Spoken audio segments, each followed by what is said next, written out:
মা যদি বেঁচে থাকে সন্তান আবার আসবে, মা যদি বেঁচে থাকে সন্তান আবার আসবে। সবার একটি কথা, মাকে বাঁচাও, মাকে বাঁচাও, মাকে বাঁচাও। এবার ডাক্তার কৌতূহল বশত মাকে একবার জিজ্ঞেস করলো, সবাই বলছে মাকে বাঁচাতে, একটু আপনি বলেন না আমরা এই দুইজনের ভিতর কাকে বাঁচাবো, আপনাকে বাঁচাবো নাকি সন্তানকে বাঁচাবো? তখন মা, একমাত্র মা, সে উত্তর দেয়, একমাত্র মা তখন চিৎকার করে বলে, ডাক্তার আমার সন্তানকে বাঁচান, আমার সন্তানকে বাঁচান, আমার সন্তানকে বাঁচান।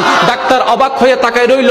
সবাই বলছে আপনার কথা, আপনি বেঁচে থাকলে তো সন্তান আরেকটা আসবে, আপনি কেন সন্তানের কথা বলছেন? এবার মা দুই চোখের পানি ছেড়ে দিয়ে বলে, আমি তো দেখেছি সূর্য কেমন, আমার সন্তান তো এখনো দেখেনি। আমি তো চাঁদকে দেখেছি, আমার মা সন্তান তো চাঁদকে দেখেনি। আমি তো খাবার খেয়েছি, আমার সন্তান তো এখনো খাবার খায়নি। আমি তো দুনিয়া দেখেছি, তারা তো এখনো দুনিয়া দেখেনি। আমি তো এগুলা দেখেছি, তারা তো সেগুলা দেখেনি। আমি তো এগুলা দেখেছি, তারা তো ওগুলা দেখেনি। আমি তো এগুলা খেয়েছি, তারা ওগুলা খায়নি। আমি দুনিয়া দেখেছি, আমার সন্তান এখনো দুনিয়া দেখেনি।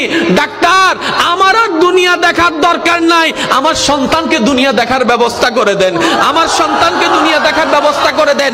একজন মা সন্তানের প্রতি এই মায়া, ওই 1% ভালোবাসার অংশ, 1% ভালোবাসার অংশ।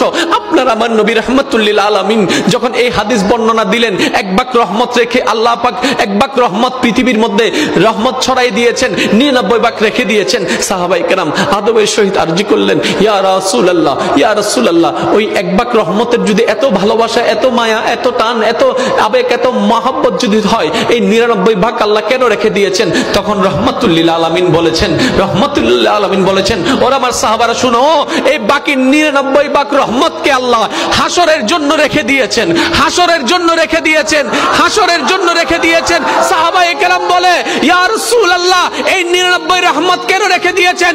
তখন নবী বলে, এই হাসরের মধ্যে যখন সবাই উপস্থিত হবে, পাপীরা যখন কান্নাকাটি করবে, তখন আল্লাহ 99 ভাগ রহমতকে উন্মুক্ত করে দিবেন শুধু বান্দাদেরকে জাহান্নামী থেকে জান্নাতি করে দেওয়ার জন্য। সুবহান